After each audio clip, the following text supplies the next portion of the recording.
കോൺഗ്രസും India മുന്നണിയും vote bank രാഷ്ട്രീയം കളിക്കുകയാണെന്ന് പറയുകയാണ് പ്രധാനമന്ത്രി നരേന്ദ്രമോദി. പട്ടികജാതി, പട്ടികവർഗ, മറ്റു പിന്നോക്ക വിഭാഗങ്ങൾ എന്നിവരുടെ ഭരണഘടനാപരമായ അവകാശങ്ങൾ അട്ടിമറിക്കാനാണ് പ്രതിപക്ഷ പാർട്ടികൾ ശ്രമിക്കുന്നത് എന്നും അദ്ദേഹം തുറന്നടിക്കുന്നുണ്ട്.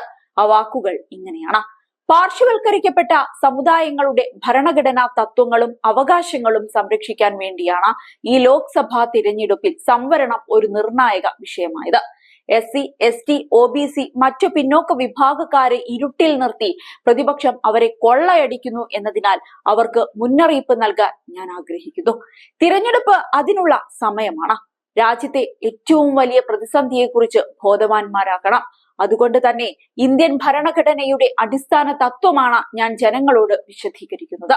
അവരുടെ പ്രകടന പത്രികയിൽ മുസ്ലിം ലീഗിന്റെ മുദ്രയുണ്ട്. വോട്ട് ബാങ്കിനു വേണ്ടി വരും തലമുറകളെയും നശിപ്പിക്കണോ? എന്റെ ദളിത്, ആദിവാസി, OBC സഹോദരങ്ങൾക്ക് വേണ്ടിയാണ് ഞാൻ യുദ്ധം ചെയ്യുന്നത്. പിന്നോക്ക സമുദായങ്ങളുടെ ഏറ്റവും വലിയ അനുഭാവികളെന്ന് സ്വയം വിശേഷിപ്പിക്കുന്നവർ യഥാർത്ഥത്തിൽ അവരുടെ ഏറ്റവും വലിയ ശത്രുക്കളാണ്.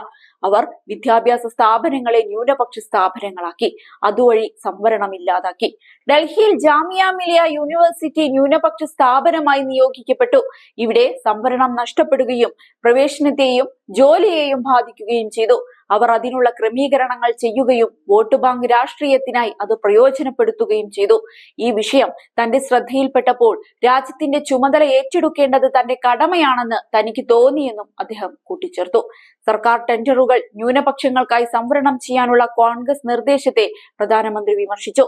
സുപ്രധാനമായ ഒരു പാലം പണിയുന്നത് പോലെയുള്ള നിർണായക പദ്ധതികൾക്കായി മികച്ച ട്രാക്ക് റെക്കോർഡ്, വിഭവങ്ങൾ, കഴിവുകൾ, യോഗ്യതകൾ എന്നിവയുള്ള കമ്പനിക്ക് കരാർ നൽകണമെന്ന് അദ്ദേഹം വിശദീകരിച്ചു. OBC സർട്ടിഫിക്കറ്റുകൾ റദ്ദാക്കാനുള്ള കൽക്കട്ട ഹൈക്കോടതിയുടെ വിധി വന്നതിന് പിന്നാലെയാണ് സംവരണവുമായി ബന്ധപ്പെട്ട് പ്രതിപക്ഷം നടത്തുന്ന അതിക്രമങ്ങൾ വെളിച്ചത്തു വന്നതെന്ന് മോദി പറഞ്ഞു. ഇക്കൂട്ടർ ഒറ്റ രാത്രി കൊണ്ട് മുസ്ലിങ്ങളെ, എല്ലാ ജാതികളെയും OBC-കളാക്കി. അവർ OBC-കളുടെ അവകാശങ്ങൾ കവർന്നെടുത്തു. ഹൈക്കോടതി വിധി വന്നപ്പോഴാണ് ഇത്തരത്തിൽ വലിയ തട്ടിപ്പാണ് നടക്കുന്നതെന്ന് വ്യക്തമായത്. എന്നാൽ അതിലും ദൗർഭാഗ്യകരമായ കാര്യം, വോട്ട് ബാങ്ക് രാഷ്ട്രീയത്തിന് വേണ്ടി ഇപ്പോൾ ജുഡീഷ്യറിയെയും ദുരുപയോഗം ചെയ്യുകയാണ് എന്നും ഇത് അംഗീകരിക്കാനാവില്ല എന്നും പ്രധാനമന്ത്രി തുറന്നടിച്ചു. കോൺഗ്രസിനോടുള്ള അമർഷം BJP ഇവിടെയും തീർത്തിരിക്കുകയാണ്.